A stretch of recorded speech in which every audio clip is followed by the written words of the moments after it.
Ọchịwọ ọchịagha nke izizi na Nando, home and abroad. Ikem Emekam Opele Nwachukwu gọzi agọzi, o mepụrụ ụmụ ogbenye gaba n'iru na Chukwu okwe n'azụ ọchịla ọzụa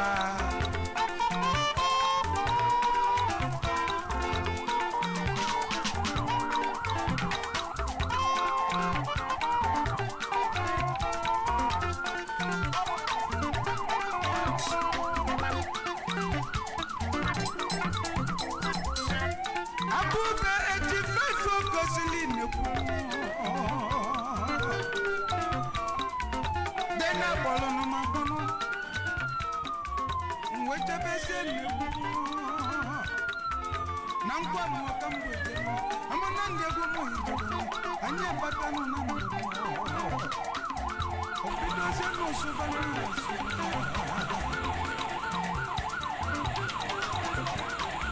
ogun nwoke apụta n'ụmụta ụwa dịka na yọba n'ikwu ọ bụ onye dozie fan udezue kwara dibịa dị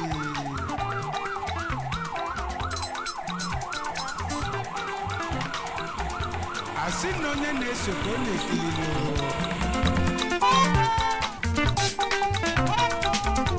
ike memecha m gaba n'iru na-ekwu ada atụ afọ eburu ụzọ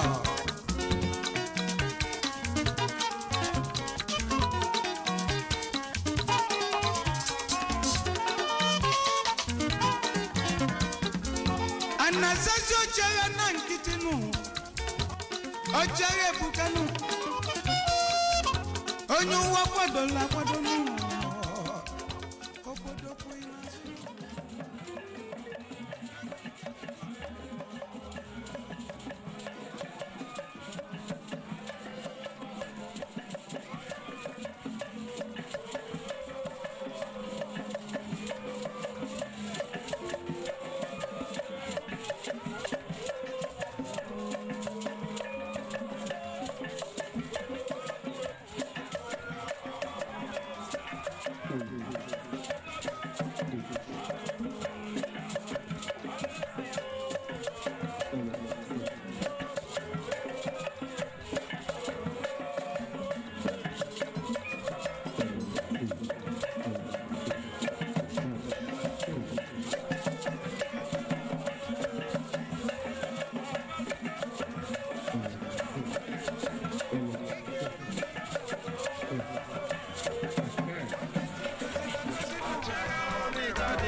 ECBU. Also, Barrister Jude Ekwunife.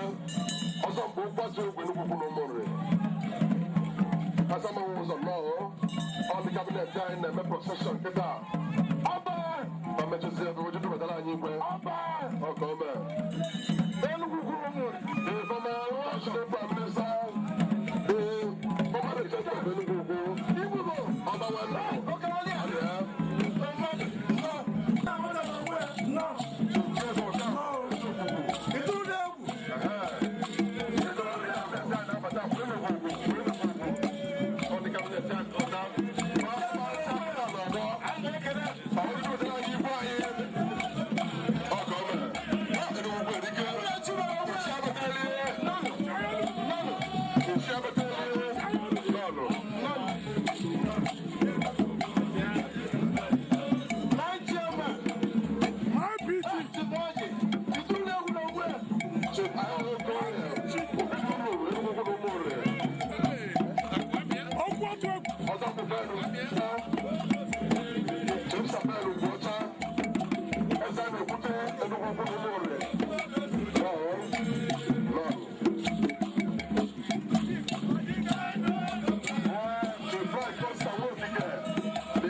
Supposed to park.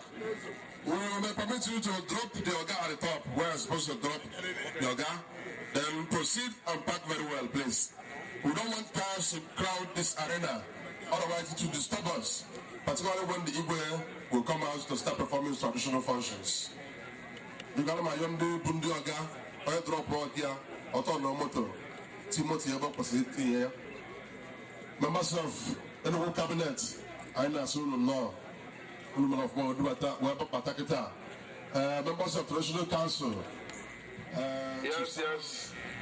Because beyond the Blue magazine, program, I couldn't care was.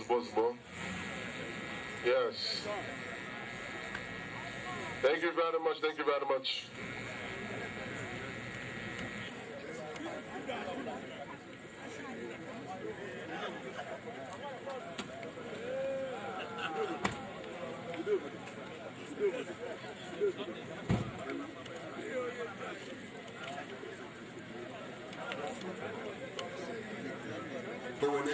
They grow off my name. Thank you very much.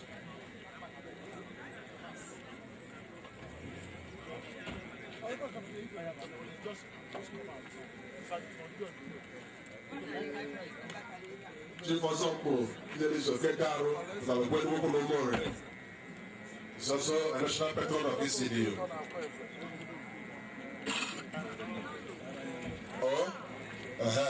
Whatever the bending to bend us on her.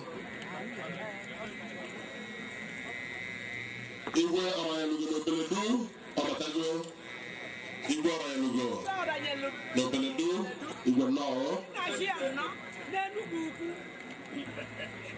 Iwe Gaza, Dim Pabuga, Garaga, and Asunu Law. Because Alamayo, the villages, and the groups, Kavachabakita, Maka, Ibulu, their drinks, their water. Today is a very important day in the kingdom because Enugu is the head of every clan, and Enugu is a symbol of custom, epitome of custom, epitome of we recognize the presence and we appreciate that you came to stay with us.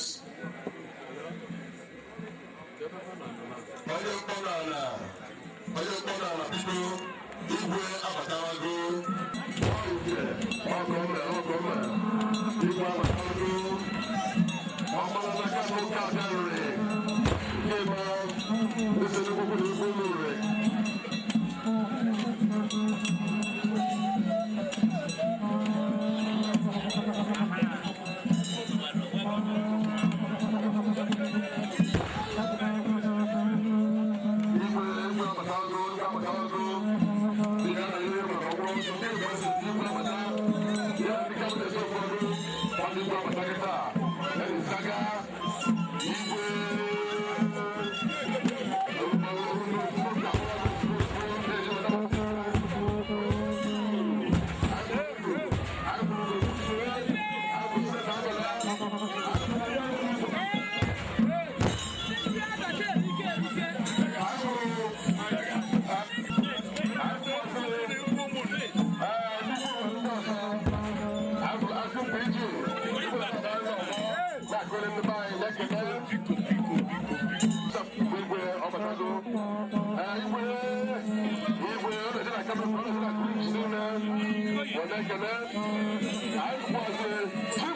National Chamber of Africa. The deputy governor elect for Anambra State, Dr. Igwe